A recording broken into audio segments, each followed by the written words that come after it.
Quiero que usted vaya conmigo ahí a la escritura, al libro de Mateo, ahí mismo, Mateo capítulo 28. Amén. Mateo 28, versículos 19 y 20. Si me permiten a mí llegar.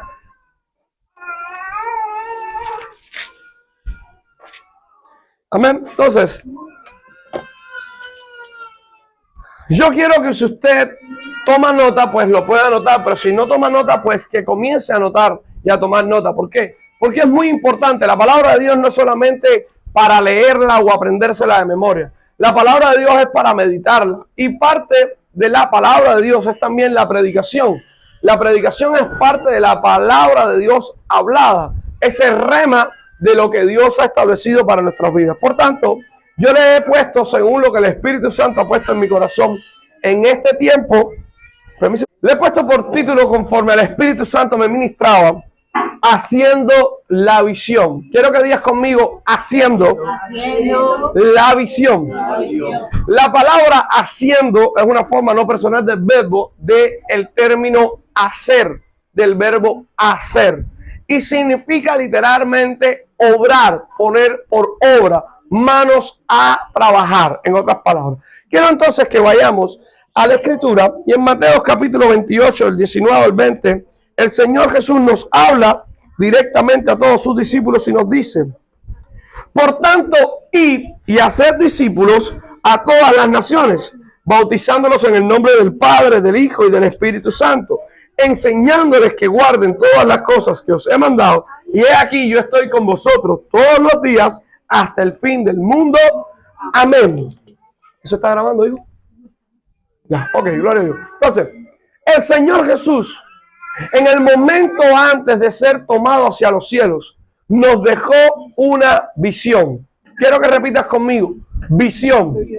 Mira que está a tu lado y dile: visión. Vamos, díselo con ánimo y con fe. Visión. Y esta visión es universal. Si tú quieres ser parte de algo grande, entonces envuélvete en la obra que el Señor le dejó a la iglesia. Si tú quieres ser una persona recordada en la historia de la humanidad, pero también en la historia de la eternidad, conviértete en una persona activa en la obra de Dios, en el llevar el evangelio, en el alcanzar a los que están perdidos, en ser un instrumento para deshacer las obras del diablo. ¿Por qué? Porque millonarios hay muchos, porque ingenieros hay muchos, licenciados hay muchos, filósofos hay muchos, pero hay muy pocas personas que estén dispuestos a creerle a un Dios invisible para hacer cosas sobrenaturales en lo visible. Hay muy pocas personas que estén dispuestos a perder su nombre para que el nombre de Jesús sea mayor. Hay muy pocos obreros dentro de la obra. Hay muy pocas personas visionarias que trabajen bajo la visión de Jesús. Y queremos que eso cambie. Queremos que el Señor Jesús pueda ser glorificado a través del poner por obra su visión. Así que puedes decir conmigo: visión. Visión. Y puedes decir ahora: haciendo la visión. Amén. Entonces, de lo primero que yo te quiero hablar es de qué significa tener visión. Mientras yo investigaba, algunos estudiosos de lo que es una visión, ¿sabes? La palabra visión, según la lengua española, es la capacidad de poder observar, percibir y ver. Eso es una parte de la acepción de la palabra visión. También es una meta, una definición clara, un objetivo, un planteamiento de diferentes matrices que te guíen hacia algo. Eso también es visión. Pero desde la perspectiva judeocristiana, tener visión significa mirar desde los ojos de Dios. Quiero que repitas esto conmigo. Tener visión significa mirar desde los ojos de Dios. ¿Cómo se vería tu vida desde los ojos de Dios?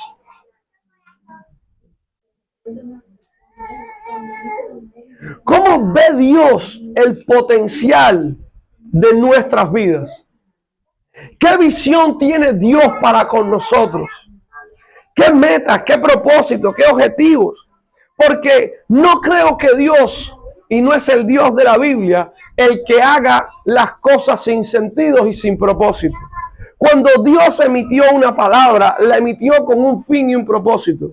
Cuando dice la Escritura en el Génesis, y en el principio creó Dios los cielos y la tierra estaba desordenada y vacía, y el Espíritu del Señor se movía sobre la faz de las aguas, sobre el abismo. Y dijo Dios, sea la luz. Y separó Dios la luz de las tinieblas. Y esto es algo tremendo. Cuando Dios creó los cielos y la tierra, lo que se ve y lo que no se ve, Dios dijo una palabra, pero cuando quiso diferenciar entre lo bueno y lo malo, lo hizo también a través de una palabra. Dios, en otras palabras, dio una visión de lo que era lo bueno y de lo que era lo malo. Dios emitió su criterio porque la visión es el criterio de Dios para con nosotros. Cuando Jesús te está viendo, no está viendo a Miguel, no está viendo a Niurka, no está viendo a Milady, no está viendo a Arleni. Está viendo a Jesús en Miguel, a Jesús en Niurka, a Jesús en Milady, a Jesús en Arleni. Cuando Dios te está mirando, no está mirando tus errores, tus defectos. La visión de Dios siempre te va a ver desde el momento del cumplimiento profético. Por eso puede ser, y es muy recurrente, que cuando alguien viene y te profetice, te hable de una visión o tú tengas un sueño de parte del Espíritu, te veas en una condición que tú mismo no estás en ese momento. Y esto es algo sobrenatural. Esto es algo que Dios lo hace para acercarnos a su plan. Cuando tú analizas en Jesús, Jesucristo fue anunciado desde el Antiguo Testamento. ¿Cierto o falso? No te escuché, ¿cierto o falso? Y Jesús desde el Antiguo Testamento hasta su manifestación estaba invisible. Cuando Jesús vino, los hombres de su tiempo no notaron lo que ya era visible, que había sido anunciado en lo invisible. En otras palabras, los fariseos y las personas de su tiempo no comprendieron que Jesús era el Mesías. Y sin embargo, Jesús era el Mesías anunciado y que ellos estaban esperando. Quiero decirte esto y transmitírtelo ahora para que lo comprendas. Muchas veces la visión que Dios tiene de ti está en lo oculto todavía, pero no se manifiesta en lo que tú realmente estás viviendo, porque tú no estás recibiendo ni estás manifestando apercibido aquello que Dios tiene preparado para ti. En otras palabras, si Dios te dice a ti, camina, y tú te quedas quieto, nunca vas a llegar al destino. Si tú entiendes que Dios está mandándote a hacer algo, pero tú te quedas sin hacer algo, entonces sencillamente lo que Dios planificó contigo va a quedar muerto. ¿Usted sabe cuál es la tierra más rica de la historia y de la tierra? ¿Valga la redundancia? El lugar más próspero sobre la tierra, ¿sabe cuál es? ¿A quién sabe, Daniel? Estados Unidos, África, Israel. ¿A quién más? El cielo, no, sobre la tierra. El cementerio.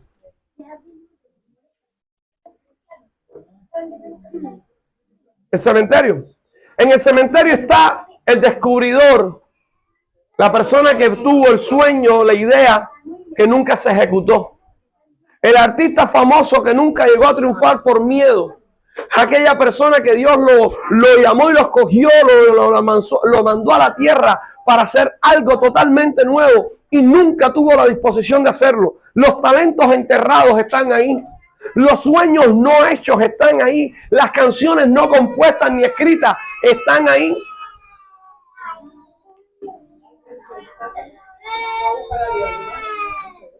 No dejes que el cementerio se trague tu visión. No dejes que el cementerio se lleve lo que Dios te dio. No dejes que el cementerio destruya por lo cual el Señor te rescató. Decía el salmista, no permitas que mis pies se desvíen, se deslicen hacia el Hades, porque ¿cómo te alabarán los muertos? Los muertos no te alabarán, mas si tú me librares, mi boca te alabará. Cuando usted y yo entendemos por qué tenemos la visión, por qué caminamos bajo una visión, la visión de Cristo, no la nuestra, sino la que Jesús nos dio particularmente, entendemos que caminamos con propósito.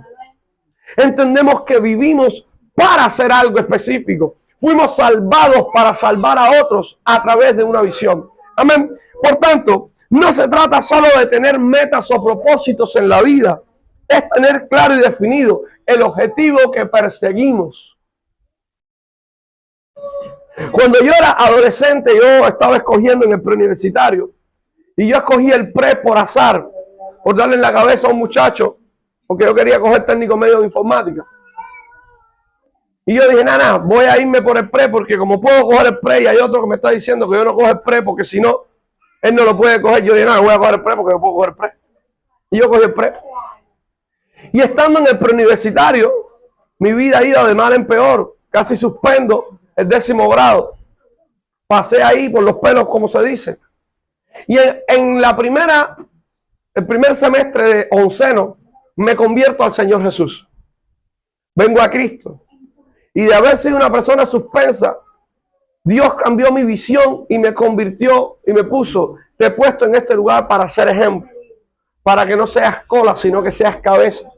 Pues entonces yo me di a la tarea de ser ejemplo en todo, en la predicación de Cristo, en vivir el evangelio, pero también en mis notas y en lo que yo quería coger. Pero cuando fui a escoger las carreras, yo no tenía sentido para escoger las carreras. Decía, pero ¿qué quiero ser? Porque yo lo que quiero ser es un predicador del evangelio. Yo quiero ser un pastor, yo quiero ir por el mundo predicando a Cristo, implantando congregaciones. Pues escogí filosofía, escogí como maestro filosofía e historia. Porque en lo más profundo de mi corazón estaba el deseo de hacer historia, de cambiar la realidad. Y estando un día en la colina de la escalinata de la Universidad de La Habana, le digo a una compañera mía, le digo, mi sueño era graduarme de esta escalinata, aquí arriba. Y el Señor audiblemente me dijo, tu sueño, no mi sueño. Nosotros pensamos que podemos cambiar o queremos cambiar la historia desde nuestras perspectivas, pero los planes de Dios para nosotros son mayores. Tú tienes metas y pronósticos y quieres montarte en un avión para vivir la bendición, pero no entiendes que la bendición no está en lo material, sino en lo que Dios te acompaña donde quiera que tú vayas. Tú quieres tal vez emprender un negocio para no tener que lidiar con la escasez, con la miseria, pero Dios no solamente quiere que tú no lidies con eso, sino que quiere darte la gracia y el favor para manifestar en medio de una generación perversa cómo tú, siendo justo y siguiéndolo a Él, puedes llegar a triunfar. Pero más todavía, Dios quiere cogerte, tomarte como un instrumento en sus manos para cambiarle la vida a todos los que te rodean. A tus amigos que están lidiando con el suicidio, con los vecinos que están lidiando con la desesperanza, con tu familia que está lidiando con la hechicería, con tu sobrino que está lidiando con el homosexualismo, con tu esposo que está lidiando con el alcoholismo o algún tipo de droga. Dios quiere tomarnos para hacer historia, cambiando la historia de los demás y marcándonos con la historia de Cristo. La visión en el hebreo es la palabra ra y jaasa y significa mirar o ver. En el griego es una palabra parecida y significa oranao o orama y significa percibir, observar, meditar, ver, visión.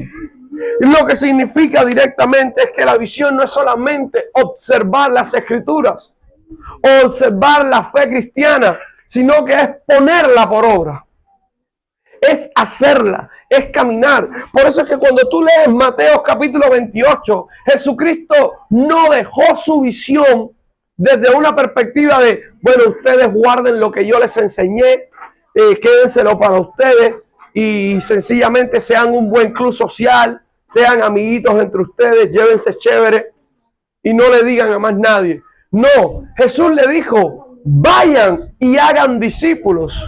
El proceso de ir lleva, por cierto, en sí mismo encerrado una acción de tomar decisiones, de caminar, de avanzar. Pero el hacer discípulos significa una inversión tanto del tiempo tuyo como del tiempo del discípulo que tú estás ministrando. El tiempo de hacer discípulos, el actuar de hacer discípulos, va a invertirte no solamente el tiempo que pasas con Él, sino el tiempo en el secreto. Y esto es muy importante, porque no podemos hacer discípulos nuestros, sino que tenemos que hacer discípulos de Cristo. Y hay un problema grave en esta realidad. En la actualidad se aplican las palabras de Jesús en el libro de Lucas, cuando le está hablando a los fariseos en el templo de Jerusalén y le dice: ustedes, escribas y fariseos, hipócritas, son tumbas blanqueadas que aparentan estar por fuera limpias, pero por dentro están llenas de inmundicia. Ustedes, escribas y fariseos, hipócritas, porque caminan el mundo entero para hacer un prosélito, pero cuando hacen un prosélito lo convierten doblemente más hijos del infierno que ustedes. Hay una realidad actual, y es que las personas muchas veces están buscando su propia visión. Quieren hacer discípulos de su propia idea. Están buscando no discípulos, sino aceptos. Personas que estén adaptadas y ajustadas, aceptando lo que digan, sin cuestionar. Hermano, un discípulo de Jesús puede opinar diferente a mí. Usted puede tener una opinión diferente a mí. Yo soy del mejor equipo del mundo. Lázaro Javier es de un equipo ahí que dice que es el mejor equipo del mundo de fútbol. Y tenemos puntos de vista diferentes. Pero algo nos une, y es nuestra fe en Cristo Jesús. Usted tal vez pueda opinar que el pelo rizo es bonito, y otro puede opinar de que el pelo lacio es bonito, es mejor. Pero hay una realidad. Cualquiera de las dos opiniones son respetables, porque eso no nos divide. Eso sencillamente nos hace diferentes, individuales. Pero hay algo que nos tiene que unir, y se tiene que llamar Jesús. Hoy, cuando yo miro el cristianismo moderno, me sorprendo de que hay una gran variante, una gran vertiente que no se parece a Jesús. Se parece más a los que crucificaron a Cristo que a los que siguieron a Jesús. Porque Jesús, en vez de demorarse y pasarse el tiempo, no solamente en mirando la tilde y la jota, Jesús ponía por obra la tilde y la jota. Jesús no se quedó en observar la escritura, sino que Jesús puso por obra la escritura. Él mismo dijo: yo soy el cumplimiento de las escrituras. Ahora yo te hago una pregunta. Tú no eres el cumplimiento de las escrituras. Tú no eres la capacidad que dio Dios a través de las escrituras para cumplir en este tiempo la verdad del mensaje de Cristo. Porque cuando nos vemos hacia lo lejos y quitamos solamente, ponemos a Jesús, pero no nos vemos a nosotros. Vemos a Pedro, a Pablo, a Juan, a Jacobo, a Santiago, a los apóstoles, a Felipe y a Esteban, pero no ponemos nuestro nombre. La obra del ministerio, el llamado, se queda en la distancia, y nosotros sencillamente somos espectadores de este show. Somos espectadores de lo que Dios ha hecho, pero no somos actores de lo que Dios quiere hacer. Y cuando tú lees la escritura, hay un libro en la escritura que queda abierto. ¿Usted lo ha leído? ¿Usted sabe que en la escritura hay un libro abierto? ¿No lo sabía? El libro de los Hechos es el libro abierto. Y dice, Hechos de los Apóstoles de Cristo. Pero la escritura verdaderamente ahí está equivocada. Cuando digo que la escritura está equivocada, no digo de la Biblia, sino que hablo de la transcripción que se hizo, del título que se le dio, que no es como estaba en los manuscritos. Porque realmente lo que se recoge es hechos, sucesos. Pero la escritura que usted recibe en sus manos tiene una versión, una traducción adaptada. Por eso tiene perícopas. ¿Qué son las perícopas? Aquellos pequeños mensajitos que están antes de empezar los capítulos. Misión de los 12 discípulos, enviados a los 70, Jesús y el endemoniado, Areno. Eso no estaba en los manuscritos originales, como tampoco la forma de escritura de los libros. Porque si tú me preguntaras a mí, bueno, le preguntaras a una serie de eruditos, los eruditos te dirían, más bien no sería Hechos de los Apóstoles, sino Hechos del Espíritu Santo. Porque los apóstoles no podían hacer nada sin que el Espíritu los ordenara. Y ese mismo libro quedó abierto. El libro de los Hechos queda abierto porque Dios está contando contigo y conmigo para esta temporada. Dios está contando que en 2026 la iglesia no sea un club social donde vamos, nos vestimos bien, nos miramos, nos tratamos bien, pero cuando salimos hablamos mal del hermano. Contradecimos el ejemplo de Cristo. No, la iglesia tiene que volver al sentido por el cual le llamaron cristianos desde el principio. El libro de los Hechos, en el libro de los Hechos en la ciudad de Antioquía nos dice que los llamaron por primera vez cristianos. ¿Por qué? Porque las personas tenían buen testimonio por lo que ellos hacían, porque amaban aún a sus enemigos. Pero dice que aunque tenían buen testimonio, no se juntaban con ellos. Y los llamaron cristianos porque decían que eran cristos pequeños. Lo que comenzó como una burla se convirtió en la marca profética que cargamos. Cada vez que a alguien tú le dices, yo soy cristiano, tú le estás diciendo a esa persona y al mundo espiritual, yo soy un pequeño Jesús. Yo soy un Cristo pequeño. Entonces no me percibo de un Jesús que no orar en lenguas. No me percibo de un Jesús que no sanara a los enfermos. No me percibo de un Jesús que no echara fuera a los demonios. No me percibo de un Jesús que no perdonara a los pecadores, que no fuera a tener misericordia con los que necesitaban misericordia, que no fuera fuerte y duro con aquellos que tergiversaban la palabra, sino todo lo contrario. Veo un Jesús que hacía todas estas obras que te dije. Que su propósito, cuando le preguntaron, ¿con qué propósito viniste? Jesús lo miró y le dijo, porque el Hijo de Dios apareció para deshacer las obras del diablo. Ahora yo te hago una pregunta. Porque Mateo, hay una gran promesa que todos anhelamos. Todos no quieren tener a Dios todos los días de su vida. No quieres que el Señor no te deje ni te desampare. Pero hay un acto que el Señor pone para eso suceda. Para recibir primeramente, he aquí yo estoy con ustedes todos los días hasta el fin del mundo. Parte del acto de, por tanto, ir y hacer discípulos. Porque hay una encomienda para hacer. Y tal vez te guste o no te guste. Y yo respeto que te guste o no te guste. Tu deber es escucharlo y decidir qué hacer. Mi deber es anunciártelo. Y mi punto de vista no es mi punto de vista, sino es lo que dicen las Escrituras. Ponerlo por obra.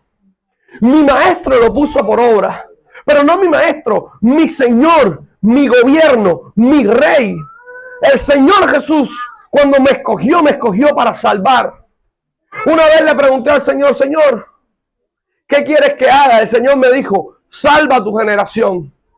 Y yo pensaba que tenía que salvar jóvenes nada más. Pero uno no permanece eternamente joven. ¿Puedes decir eso conmigo? No permanezco eternamente joven. Así que los que levantan las manos siempre, que dicen que son jóvenes, hermano, usted ya, si está pasadito de año, bájala. No puede permanecer eternamente joven.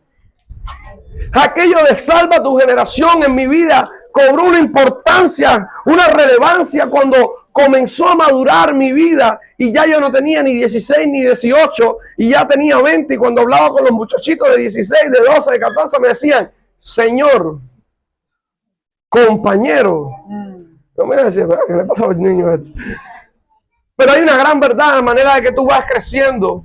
Tu generación sigue siendo lo que tú estás viviendo. Tu generación son las personas con las que interactúan. Y el Señor me dijo, salva tu generación. Salva a las personas que están perdidas. Yo me convertí en el 2013 y estamos en el año 2026.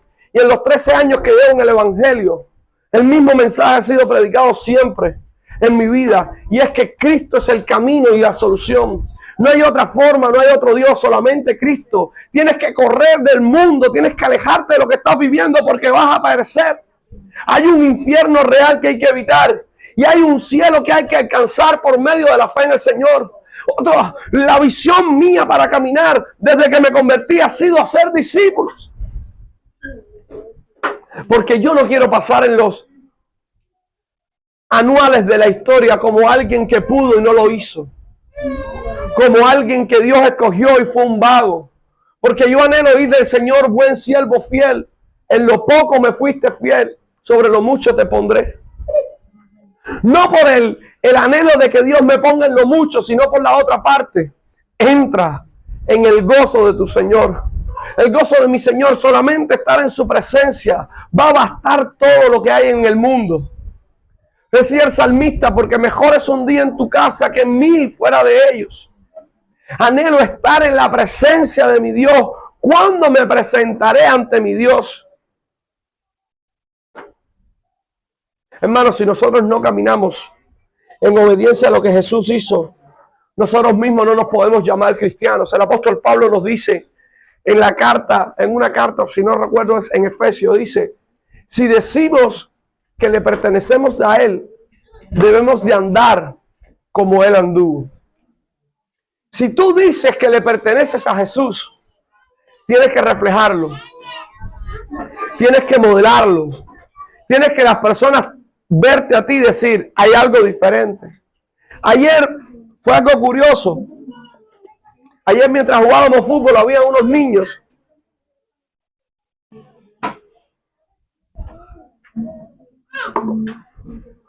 Unos adolescentes que estaban jugando fútbol con nosotros.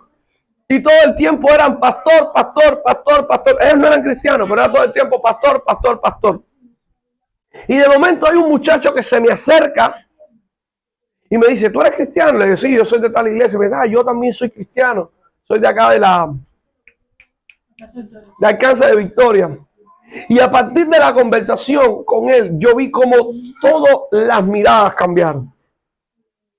Ya las personas no te veían como alguien que va a jugar fútbol. Las personas oyeron que yo le decía a los niños, malas palabras y plancha. El que diga malas palabras va a ser plancha. Y todo el mundo entonces se silenciaba la boca. Las personas comenzaron a mirarte ya desde la perspectiva de ver, realmente tú eres quien dices ser.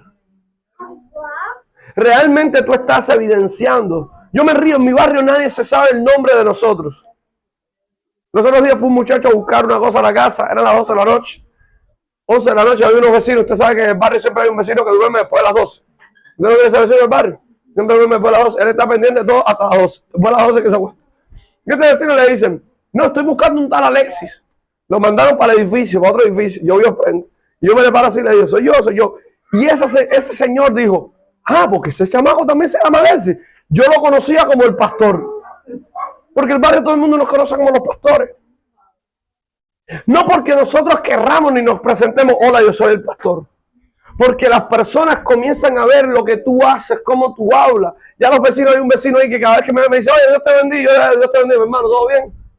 Porque usted tiene que comenzar a evidenciar a Cristo. Usted tiene que revelar constantemente y a eso nos llamó el Señor. Nosotros como iglesia nos podemos sentir cómodos como estamos. Pero hay una verdad. Jesús viene. Y la comodidad que tenemos en la tierra no tiene por qué significar el ser la comodidad que Dios quiere para nosotros. Quita el coche de medio que no dejaste pasar. Estaban pasando y no pudieron pasar. Nosotros tenemos que acercarnos cada vez más a Jesús. La Biblia dice en Oseas capítulo 4, si usted lo puede buscar.